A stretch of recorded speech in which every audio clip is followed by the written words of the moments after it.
The stars were quiet. Too quiet where once the planet Zalara shined like a green gem in space. Now there was only smoke, ash, and silence.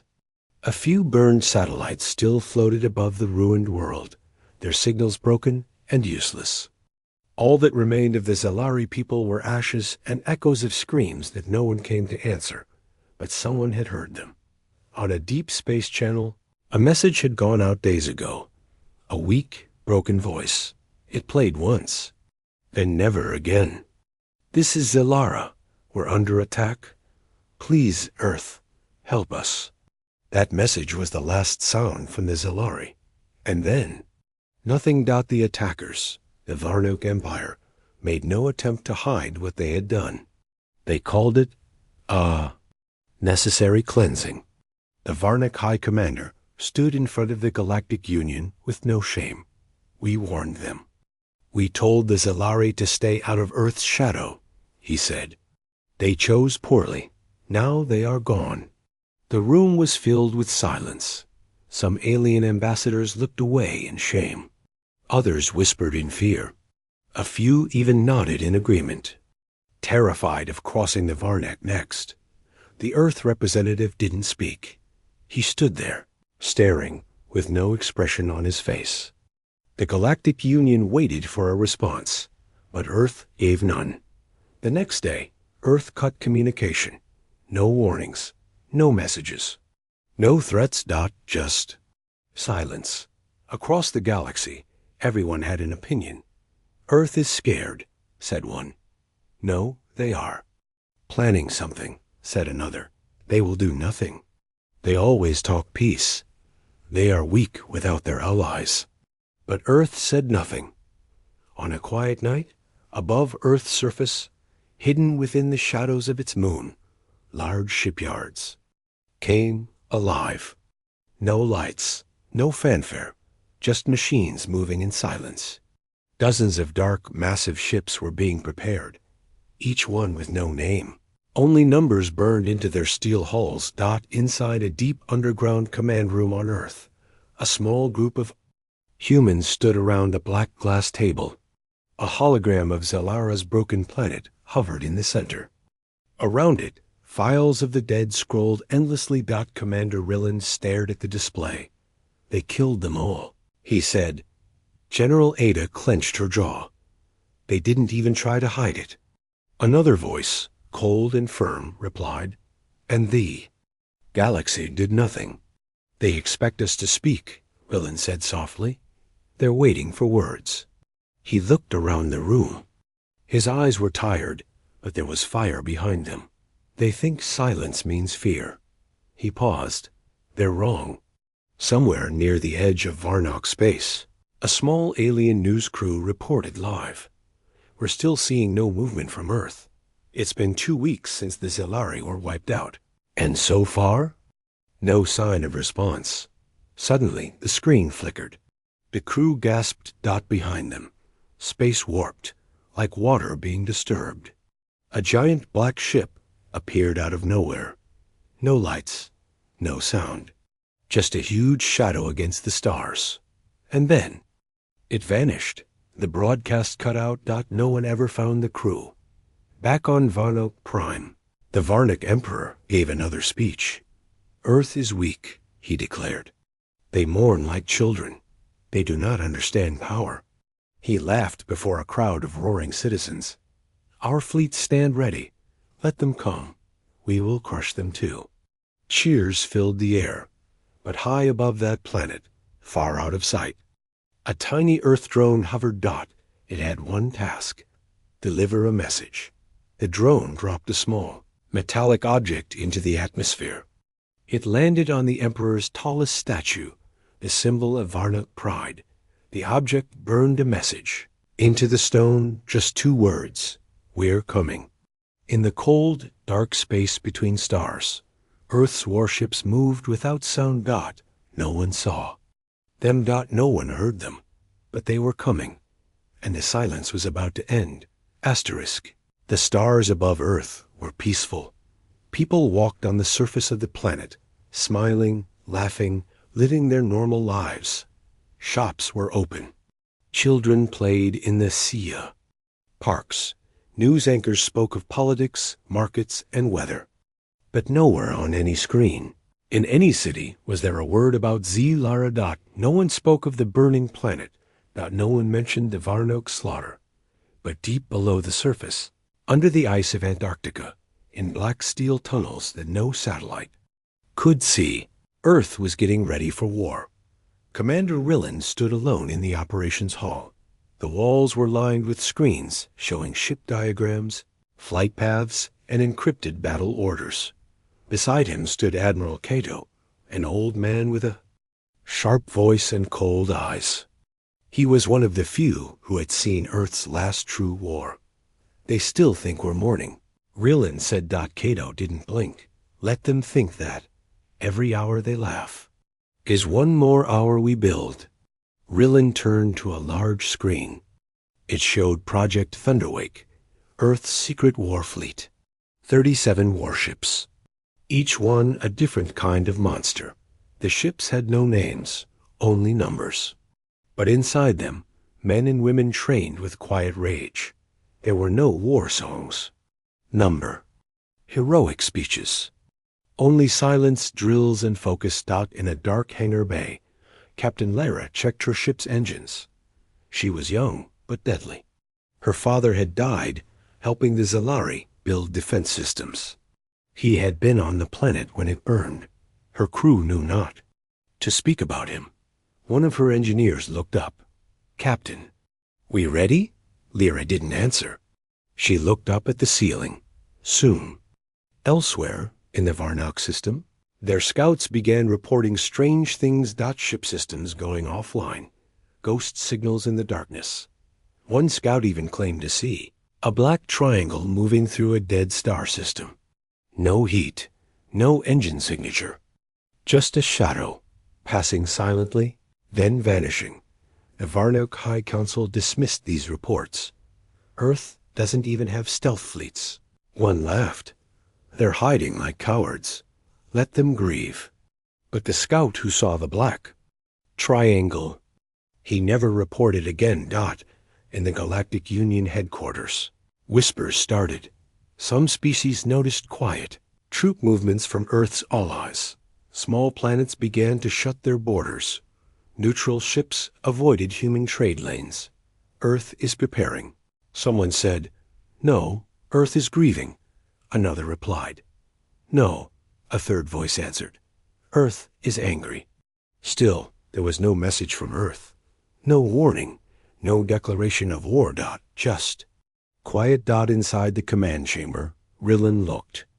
Over an old hollow recording from Zelara, a child was speaking to a human diplomat. "You protect us," the child said. "That's what humans do." Rillen paused the video. He whispered to himself, "Yes, we do." Then he tapped the comm line. "Prepare Fleet Unit Alpha. Begin silent launch. No lights." The order went out. Across the moon, hidden hangars opened. Silently, great warships slid into space like silent giants. No alarms. No flashing red lights. Just motion. And the sound of fuel burning in vacuum. Back on Varnock Prime, their emperor was preparing for a grand feast. He wore gold armor. He drank blue wine. He raised his glass to the crowd and shouted, "We have broken Earth's spine. Let this be the age of the Varnock." The people roared with him. Songs of victory echoed in the air. They didn't know what was coming. No one did. At the edge of known space, one Varnock listening post picked up a faint signal. Just static. At first. Then a voice. Human. Cold. A single sentence. "This is Earth. You slaughtered our friends. We are not diplomats anymore." Then the message ended. The station commander's hands shook. He looked at his crew. Did we just... Lights flickered. Alarms blared. One crew member screamed, "We have movement." Multiple warships closing fast. It was already too late. The first Varnock outpost was erased in 6 seconds. No survivors. Back on Earth, Rillen stood in the dark command center and gave his final order for the day. Let them laugh for one more night. He turned to the screen, showing the silent fleet moving through space. Tomorrow, the fire begins. The Varnic Empire had always ruled with fire and fear. They destroyed what they could not control. They mocked what they could not understand. And above all, they believed no one could match their strength. So when their border outpost vanished, in seconds, they didn't panic. They laughed. It must be pirates, said one commander. Or an asteroid, said another. They ignored the wreckage. They ignored the silence of the scouts. And they ignored the warning.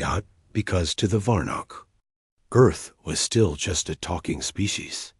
Words, promises, treaties, no fire.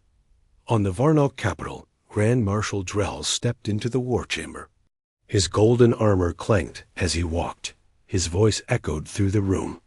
Earth launched a small raid, nothing more. A hologram flickered beside him, showing the remains of the destroyed outpost. A smear of molten metal and silence. Cowards don't make war, Drell said proudly. They bite and run. The High Council nodded. Their emperor smiled. Earth is loud in peace and quiet in war, he said. Let them come. We will crush them beneath our boots. Everyone clapped. Everyone cheered.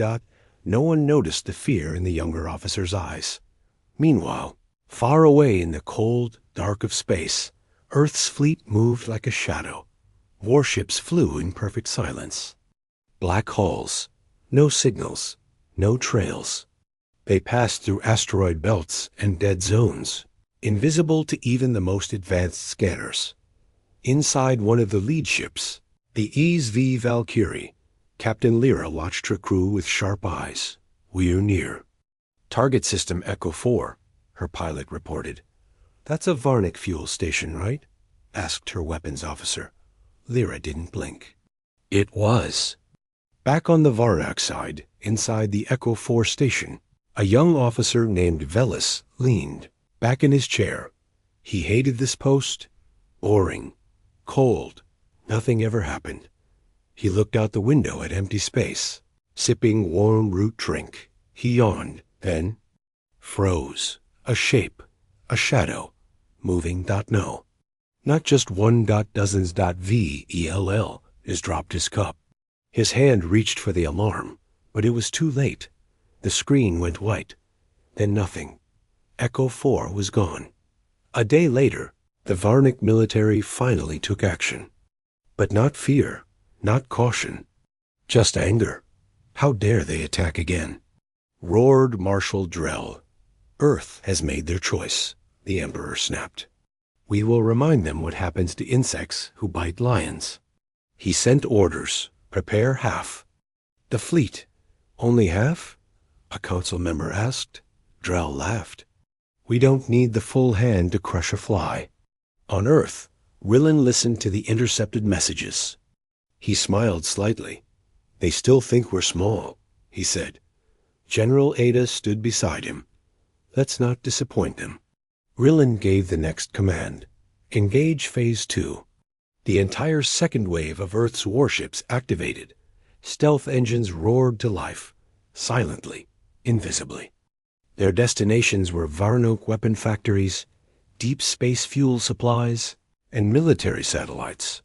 Earth wasn't just fighting back. Earth was taking apart the Empire, piece by piece, in the dark, without warning. Meanwhile, in the Varnock capital, the Emperor gave a public speech. Cameras floated around him. His armor shined. His face was full of pride. We will end Earth's foolish games. They have no allies left. Their fleet is a myth. Their power is a shadow. He raised his hands. This is our time. The crowd roared. But above the capital, just beyond the reach of their satellites, one of Earth's smallest drones drifted. It dropped something small. A metallic disc. It fell gently. Quietly. It landed in the garden of the Emperor's palace. The disc glowed. It played one message. This is not war. This is punishment. Then it exploded, not to kill, but to send a message. A shockwave of red smoke covered the skies of the capital. On every screen across the Varnoke Empire, the same message appeared. Earth remembers Zilara. Panic followed. No one laughed now. Inside the hidden war room, Marshal Drell threw a screen across the room. How did they breach the palace? His officer was pale. We didn't see them coming. Drell shouted. Then look harder. But there was nothing to see. Because Earth had become what the Varnoke never expected. A silent storm. On the bridge of the Valkyrie, Captain Lyra received the next order. She smiled darkly. Coordinates locked, her pilot said. She looked out the window, toward the Varnoke fleet gathering in deep space. They still think they're the hunters, she said. She stood straight. They haven't met the wolves yet. The Varnoke fleet stood ready. Hundreds of ships hovered in the blackness of space, massive carriers, war cruisers, and destroyers with claws and spikes across their hulls. Each one filled with soldiers, weapons, and the pride of an empire that had never known fear. They had chosen a battlefield, a dead star system called Mornock Drift, empty, cold, perfect for war. The High Command waited. Scanners were active. Drones floated ahead. Shields were raised, but they saw nothing, just silence and stars. Then something changed. A flicker, a whisper, a ripple in the dark. A young Varnoke officer leaned forward. Sir, something's... Before he finished, alarm screamed across the bridge. Mass shadows incoming. Multiple signatures. 1.2.20. .50. More. They appeared without warning, like ghosts rising from the void. No engine trails, no heat signals, no warning lights, just giant black shapes sliding into space. Humans had arrived. Commander Rillen stood on the bridge of the ESV Eclipse, Earth's flagship. The crew around him remained quiet, eyes focused. He gave the order with a calm voice. Let them see us. On every Earth ship, lights activated, not in white, but in deep red. Dozens of glowing crimson eyes lit up across the hulls, like monsters. Waking from slumber. Across the Varnoke fleet, fear spread like fire. What kind of ships are those? One commander yelled. No known class, no design match. No. Then came the sound. A low, rumbling frequency, not heard, but felt. The human ships began broadcasting it across all frequencies. It wasn't music. It wasn't speech. It was something older. A warning, a growl. Captain Lyra, aboard the Valkyrie, looked through her targeting screen. Targets locked. Firing range reached.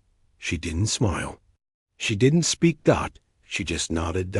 And fire rained from the stars. First Varnoke ship exploded instantly, hit by a kinetic rail round, moving at 12 times the speed of sound. The second lost its shields before it could even react. The third was sliced clean through by a pulse beam longer than a city. Panic spread through the Varnoke ranks. There. Too fast. We can't track them. Where are their engines? In less than 5 minutes, Earth's silent fleet had torn through the front line. No wasted fire. No show. Just cold, brutal precision. In the Galactic Union, alien diplomats watched from secure systems. They stared at the live feed with wide eyes. Those are human ships? One whispered. I thought they were peaceful. Another ambassador said nothing. His claws trembled. This is not peace. This is vengeance. Back in the fight, the Varnoke scrambled to respond. Fall back. Regroup, shouted one captain. But Earth didn't let them. The human ships split like wolves, surrounding their prey. Every angle, every path of escape, covered. And then, from the eclipse, Earth sent one message. This is for Zilara. Seconds later, The Varnoke command cruiser was destroyed, their admiral vaporized in fire. Inside the Valkyrie, Captain Lyra stared at the wreckage. "We warned them," she said. Her crew was silent. One whispered. They never listened. "Commander." Rillen gave the next order. "Begin sweep pattern Alpha. Leave no ship untouched." "Yes, sir." But Rillen raised a hand. "No civilian kills. No unnecessary pain. We end this as humans." Even in war, Earth kept its code. The difference was, now the galaxy knew what it meant when humans said, "We don't forget." On the last surviving Varnoke ship, a wounded captain gasped into. "His comes. They're not fighters, they're nightmares." They waited, planned, hid. And now, the transmission ended in static. The battle at Mornak Drift was over in 17 minutes. Only human ships remained. Not a single one had fallen that far above Earth. The stars twinkled peacefully. But everyone watching the battle knew. The galaxy had changed. A line had been drawn in fire, and Earth had become a name spoken with awe and fear. Asterisk. The fire did not stop at Mornak. Drift. It spread. Like lightning across dry wood. Earth's fury moved from system to system, burning down every piece of the Varnoke war machine.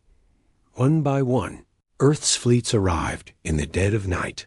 No warning, no sound, and each time when the Varnoke saw the red lights, it was already too late. On the industrial world Korvax, thousands of Varnoke workers watched in horror as giant Earthships appeared in orbit. Before defense turrets could even charge, they were silenced, not destroyed, disabled. Earth's fleet wasn't interested in mass murder. It only cared about precision. Machines were burned. Factories were shattered. Command towers were melted into glass. No civilians were harmed. But the message was clear. You built weapons. Now, face the consequences. News of Earth's campaign spread like a storm. Across the galaxy, screens showed black ships with glowing red marks, carving through the Empire once believed untouchable. The galaxy whispered, Earth is punishing them. They're not fighting a war, they're delivering judgment.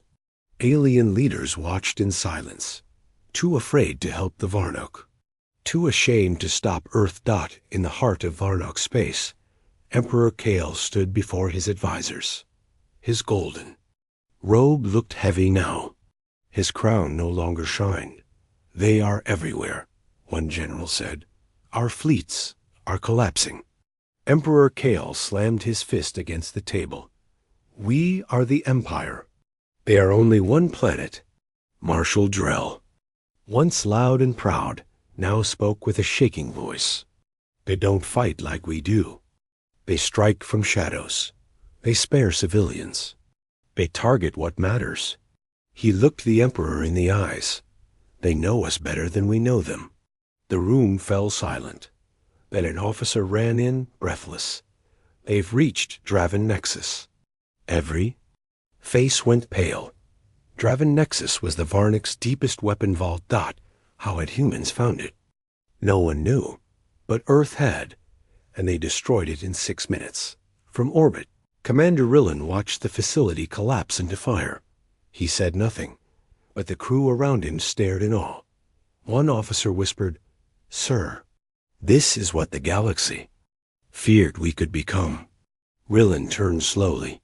We're not becoming anything, he said. We're simply reminding them who we've always been. Across space, Earth's warships moved like hunters in the night. Every Varnoke admiral who stood against them fell. Every command base that fired back was erased. But Earth always left one thing behind, a signal, a short message. This is not conquest, this is justice. In one system, a group of Varnoke soldiers surrendered before Earth even fired. They opened their gates, laid down their weapons, raised their hands. We don't want to die, their commander begged. Please. Earth did not shoot. Instead, a human voice came through the speakers. You spared none on Zelara. We choose to be better. And then Earth left Dot without destroying a thing. But not everywhere was mercy. On Kuril Station, the Varnuk used human prisoners as shields. They thought it would protect them. It didn't. The Valkyrie, under Captain Lyra, arrived with fury in her eyes. She watched the broadcast, the humans chained to the walls, the Varnuk laughing. Prepare shock assault, she ordered. But the prisoners, she raised her hand. We get them out first. Then turn this place into dust.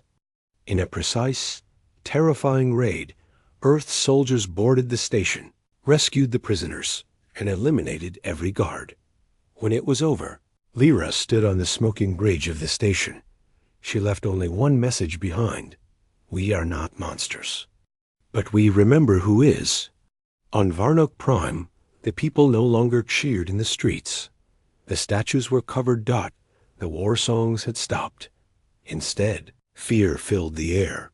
Sirens, shelters, panic. A child asked his mother, "Will the humans come?" "Here?"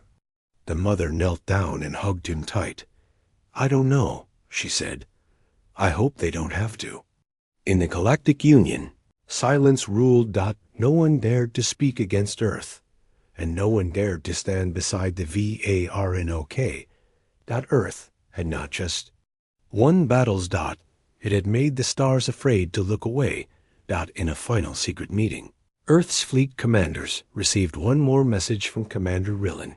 You've done what many thought impossible. You've reminded the galaxy that kindness is not weakness. That peace is a choice, not a rule. He paused. But now, the time for fire ends. It's time for the final blow. The screen went black. And above the burning ruins of a Varnuk. War Factory. Earth's fleet vanished again, just as silently as it had come. The storm had passed, but one last thunderbolt remained. Asterisk. The Varnuk Empire had fallen quiet. Their fleets were broken, their factories burned, their borders shattered. Earth ships did not celebrate. There were no victory speeches, no banners, only silence and preparation, because one last step remained. The heart of the VARNOK. The throne world. Varnuk Prime got inside Earth's flagship, the ESV Eclipse. Commander Rillen stood before his final mission briefing. Behind him, a screen showed the capital city, once proud, now frightened. 10 million civilians, said Admiral Kettle beside him. Rillen nodded. And only a few military targets left. Your orders, sir? Rillen looked at the crew. His voice was steady. No full assault. No orbital bombing. We do this face to face. There was confusion. You want to land? A young officer asked. Yes, Rillen said. We end this by standing in front of them, not above them. The dropships launched. Not to invade. To speak. On Varnuk Prime, alarms screamed as Earth's craft entered atmosphere. But instead of missiles, the people saw something else. A single ship landing. No guns firing. No soldiers storming in. Just 3 humans stepping onto their soil. Commander Rillen, Captain Lyra, and General Ada. Unarmed. The Varnok soldiers aimed their weapons. Rillen didn't flinch. Take us to your emperor, he said.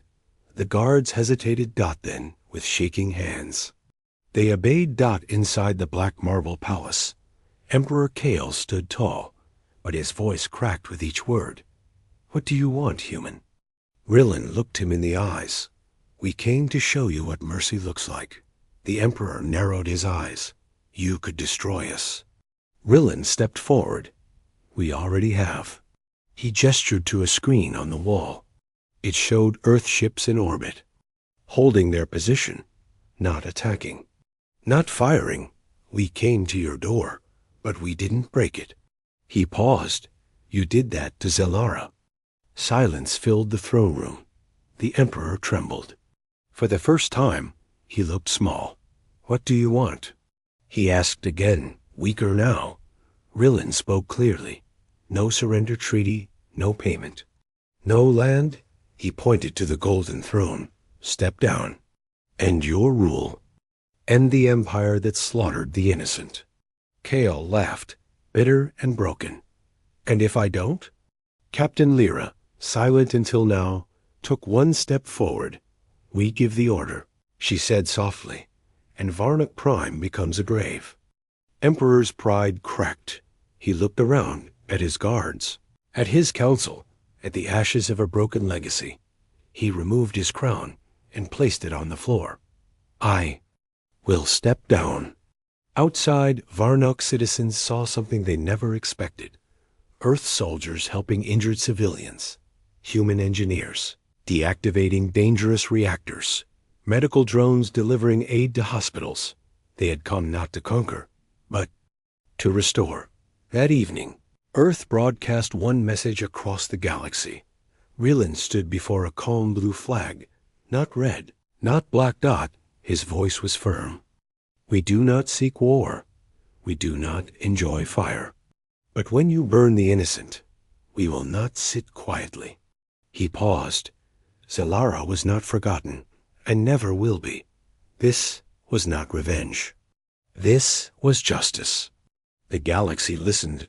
From the smallest moon to the largest station, species who had once mocked Earth now looked with respect. And fear. But also hope. Because Earth had proven something far greater than strength. It had proven restraint. Years passed. The Varnak no longer ruled. Their empire faded into memory. Zelara's ruins became a memorial, guarded by humans and aliens alike. And above Earth, the fleet remained, not as conquerors, but as protectors. One day, a child on a distant colony asked his father, "Is it true? Earth once destroyed an empire?" The father smiled. "No, Earth saved a galaxy from becoming like the Empire." And somewhere in deep space, in a quiet corner, an old human ship floated. Its engines off, its lights dim, but inside, one message blinked on a silent screen. A reminder. Peace is earned, but justice is delivered.